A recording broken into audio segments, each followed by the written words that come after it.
안녕하세요. 저는 현재 결혼 3년차가 되었고 한창 신혼생활을 즐기고 있는 남성입니다. 사실 이 얘기를 할까 말까 망설였습니다.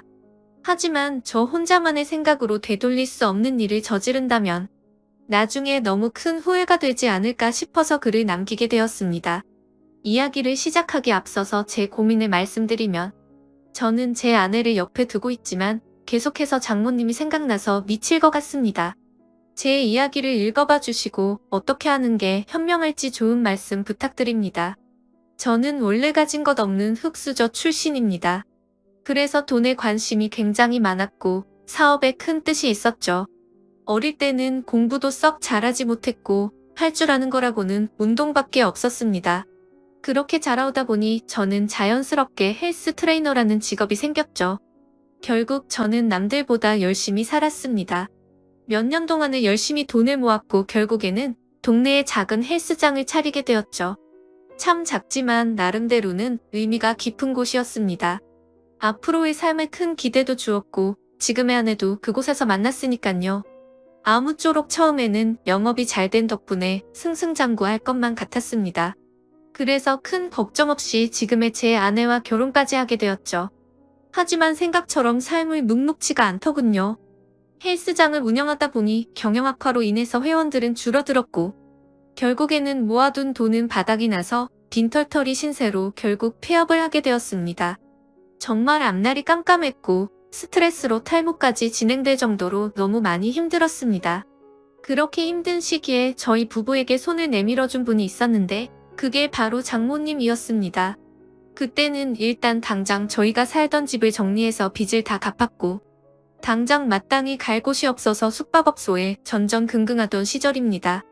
그런 저희 소식을 듣게 된 장모님이 연락이 오시더군요. 장모님 댁에서 함께 살면서 다시 시작하는 건 어떻겠냐고 말씀을 해주셨습니다. 저는 그 말씀에 너무 감사한 마음이 컸지만 오히려 제 아내는 장모님 댁에 들어가는 것을 반대하더군요. 사실은 아내가 반대할 만한 이유가 있었습니다. 다들 아내가 친정으로 들어간다고 하면 좋아할 거라고 생각하시겠지만 아내는 그렇지 않은 게 장모님과 별로 사이가 좋지 않았기 때문이죠. 왜냐하면 장모님은 아내의 친엄마가 아니라 새엄마였기 때문입니다. 장모님은 아내가 20살이 되었을 때 재혼을 하셨는데 아버지는 재혼한 지 2년도 채 안 되어서 돌아가셨다고 했습니다. 그래서 장인어른이 살아계실 때는 가족처럼 지내기 위해 노력했었다고 하는데 장인어른이 돌아가시고 난 뒤로는 아내가 곧바로 독립을 했다고 하더라고요. 그렇다고 기분 나쁘게 집을 나온 건 아니었고 취직을 하면서 회사 근처로 옮긴다며 자연스럽게 나와서 지냈다고 했습니다. 아무쪼록 그렇게 집 밖으로 나와서 지내게 되니 함께 지내면서 친해질 시간은 딱히 없게 되었던 거죠. 그래서 아내와 장모님은 여전히 서먹서먹한 사이였습니다. 그렇다고 서로 싫어하는 건 아니었습니다. 아내도 처음 재혼을 할 때 별로 싫어했던 건 아니었다네요. 물론 새엄마가 자신과 나이 차이가 15살 밖에 차이가 나지 않는 건 몰랐다네요. 그래서 언니 같은 느낌이 강했고 엄마로 느껴지기에는 조금 어려웠던 거죠. 게다가 아버지를 믿고 결혼을 했는데 금방 세상을 떠나셔서 오히려 미안했다고 했습니다. 그냥 말 그대로 서로가 싫어하는 게 아니라 별로 친하지가 않았을 뿐이었죠. 하지만 장모님은 제 아내를 많이 위해주는 착한 심성이셨던 것 같습니다. 안타깝게 결혼 생활을 짧게 하고 남편을 떠나곤 했지만 유산 덕분에 그래도 일도 하지 않고 잘 먹고 잘 사는데 아내가 길바닥에 나앉았다고 하니 차마 지켜만 볼 수 없으셨던 거죠. 여하튼 저는 아내가 불편할 걸 알았지만 어쩔 도리가 없었습니다. 아무리 생각해도 현실적으로 가장 합리적인 선택은 처가살이었죠. 제 본가는 시골에 있어서 간다고 하더라도 주변에 눈과 밖밖에 없어서 제대로 된 직장을 구할 수도 없는 노릇이었고 다시 재기하기에는 결코 갈 수가 없다고 생각했습니다. 장모님이 계신 집이 평수도 넓은데 혼자 계시기에는 남는 방도 많았으니 저와 아내가 조금만 불편함을 감수한다면 아주 이상적인 선택이라고 생각을 했습니다. 그래서 저는 며칠 동안 끈질기게 아내를 설득하고 또 설득을 했습니다. 평생 같이 지내는 것도 아니고 집을 얻을 수 있는 돈을 모을 때까지만 장모님 댁에서 지내자고 했죠. 결국 아내도 현실과 타협을 하게 됐고 저희는 그렇게 장모님 댁으로 들어가게 되었습니다. 솔직히 저라고 마음이 편했을까요? 저도 염치가 있었기에 정말 너무나도 마음이 불편하긴 했었습니다. 하지만 어쩔 수 없이 장모님 댁에 들어가서 살게 되었죠. 그렇게 한 달이라는 시간이 지났습니다. 아내는 원래 다니던 회사에 계속해서 다녔고, 저는 장모님 댁에서 멀지 않은 곳에 헬스 트레이너로 취직을 하게 되었죠. 저는 직업의 특성상 사람이 많은 주말에는 쉬는 날이 없었고, 평일 중에 하루만 쉬는 날이 있었습니다. 그리고 아내와는 출근 시간 자체도 달랐었죠. 저는 저녁에 출근을 했고 아내는 아침 일찍 출근을 했으니깐요. 어느 날 평일에 제가 쉬는 날이었습니다. 저는 오랜만에 쉬는 날이어서 마음 편하게 산책이나 할 겸 동네 공원에 가서 가볍게 조깅을 하고 집으로 들어왔습니다. 그런데 문을 들어서는 순간 깜짝 놀랐습니다. 거실의 의자는 나뒹굴고 있었고 장모님은 쓰러져서 앓는 소리를 내고 계시더라고요. 저는 놀라서 얼른 장모님께 달려 들어갔습니다. 몸 상태를 봤더니 다행히 어디가 부러지거나 한 건 아니었고 근육이 놀라서 경직이 되어 있었습니다. 무슨 일이냐고 여쭤봤더니 거실의 전등을 교체하기 위해서 의자 위에 올라가셨다가 의자가 넘어지는 바람에 바닥에 떨어졌다고 하시더라고요. 저는 제가 하면 되는데 왜 그렇게 하셨냐고 역정을 냈고 어디 다른 곳 크게 아픈 곳은 없냐고 물었습니다. 장모님이 크게 다친 곳은 없는 것 같은데 허리가 조금 삐끗한 것 같다고 말씀을 하시더라고요. 그래서 저는 마사지 자격증도 가지고 있었기에 장모님에게 마사지를 해드리겠다고 말씀을 드렸습니다. 처음에는 민망하셨는지 제 호의를 계속해서 거절하시더라고요. 하지만 장모님 댁에 오고 나서 해드린 것도 없어 죄송했던 터라 저는 고집을 부렸습니다. 오늘도 제가 전등 갈았으면 이럴 일 없었는데 장모님께서 계속 거절하시면 제가 너무 죄송해서 지내기 더 불편하다고 말씀을 드렸죠. 그렇게까지 말씀을 드리니 장모님께서도 정 마음이 그러면 알겠다면서 마사지를 받겠다고 하시더라고요. 그래서 저는 장모님을 부축하고서 장모님 방으로 들어갔습니다. 사실 장모님 댁에 들어온 지도 한 달이나 지났지만 장모님의 방에 들어가 본 건 그날이 처음이었습니다. 방 안에는 캔들을 켜놔서인지 정말 좋은 향기가 온 방을 가득 채우고 있더라고요. 그렇게 향을 맡으며 장모님을 봤더니 뭔가 기분이 묘해졌고 아차 싶었습니다. 장모님과 저는 다른 집 장모 사위처럼 나이차가 그리 많지 않다는 거요. 아내는 저보다 연하였고 장모님은 저보다 겨우 10살밖에 많지 않았다는 걸 잊고 있었습니다. 사실 사회에 나가서 보면 장모님은 40대 초중반의 나이 많지 않은 나이였고 나이를 모르고 보면 30대 중후반으로 보일 만큼 동안이셨죠. 제 입장에서는 항상 장모님으로 대했고 생각했기에 애써 외모에 대한 객관적인 생각을 하지 않았을 뿐 미모도 훌륭하셨죠. 그리고 무엇보다도 장모님은 당인 어른과 결혼 전에 요가 강사를 하셨었기에 지금까지도 관리를 잘하고 계셔서 몸매는 솔직히 제 아내보다도 훨씬 좋은 것 같았습니다.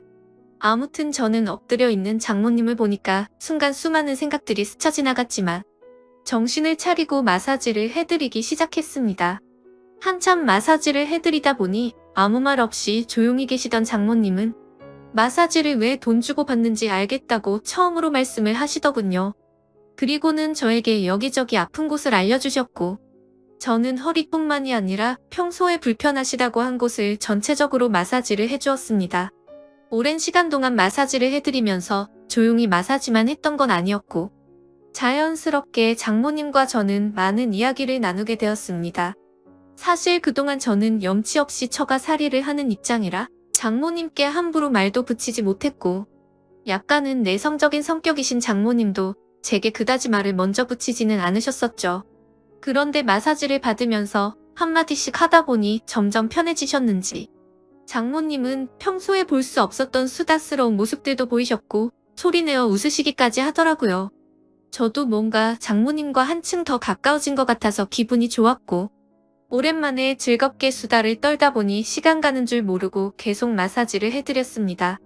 그렇게 그날 이후로는 아내가 출근을 하고 제가 출근하기 전까지 남는 여유 시간에는 장모님에게 마사지를 해드렸습니다. 그러다가 문득 드는 생각이 있었죠. 마사지를 해드리면서 느꼈지만 정말 장모님은 40대 몸매라고 하시기엔 믿어지지가 않았죠.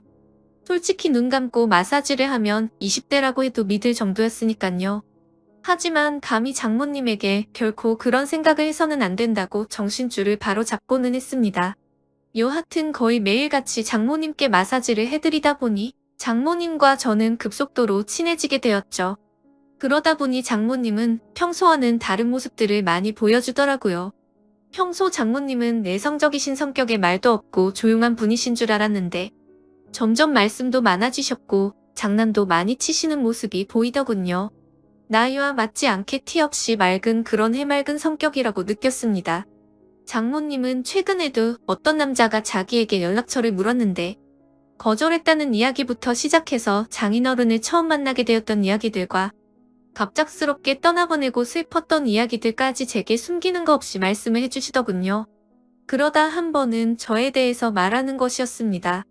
처음에 제 아내가 저를 데리고 장모님께 인사를 드리러 왔을 때 다른 건 몰라도 제 몸을 보고 아주 마음에 들었다고 말씀하시더라고요.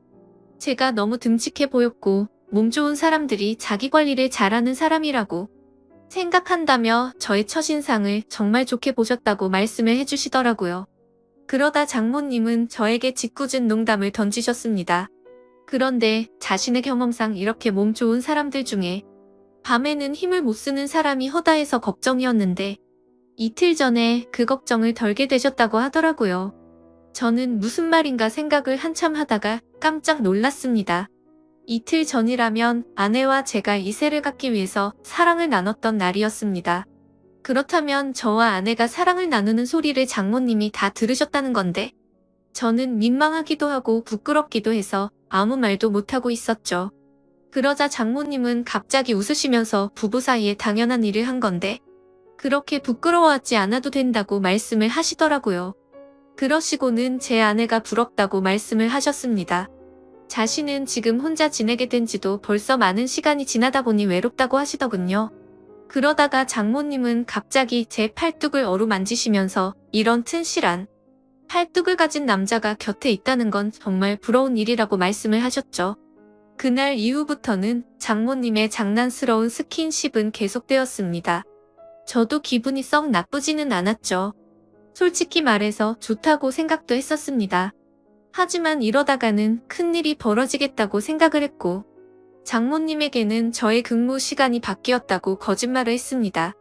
그날부터는 저는 아내와 함께 출근을 하게 되었고 아내가 퇴근하는 시간을 맞춰서 같이 집으로 들어갔었죠. 그렇게 저는 가정의 평화를 위해 장모님과의 거리를 두기 시작했습니다. 장모님도 제가 아내와 함께 있으니 둘이 있을 때처럼 함부로 장난을 치지는 못하셨고 별탈 없이 시간이 흘러가고 있었죠.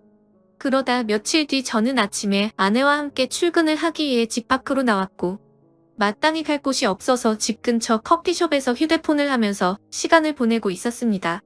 그런데 갑자기 장모님에게 전화가 오더군요. 무슨 일이지 싶어서 전화를 받았더니 장모님은 제게 어디냐고 물으시더라고요. 저는 지금 헬스장에서 일을 하고 있다고 했죠. 그러자 장모님은 요즘 헬스장에서는 무슨 커피도 파냐고 묻더라고요. 저는 그 말에 무슨 말을 하시는 거지 싶어서 고개를 들었더니 커피숍 입구 쪽에서 저를 노려보고 있는 장모님을 발견하고 말았습니다. 그리고는 장모님은 아무 말도 안 하시고 전화를 끊으시고는 밖으로 나가 버리셨죠. 그날 이후로는 정말 집안 분위기가 엉망진창이 되었습니다. 그렇지 않아도 서먹서먹한 분위기였는데 그때부터는 한기까지 느껴질 정도였죠. 그래서 저는 하루하루가 바늘 방석에 앉아서 생활하는 것처럼 너무 많이 불편했었습니다.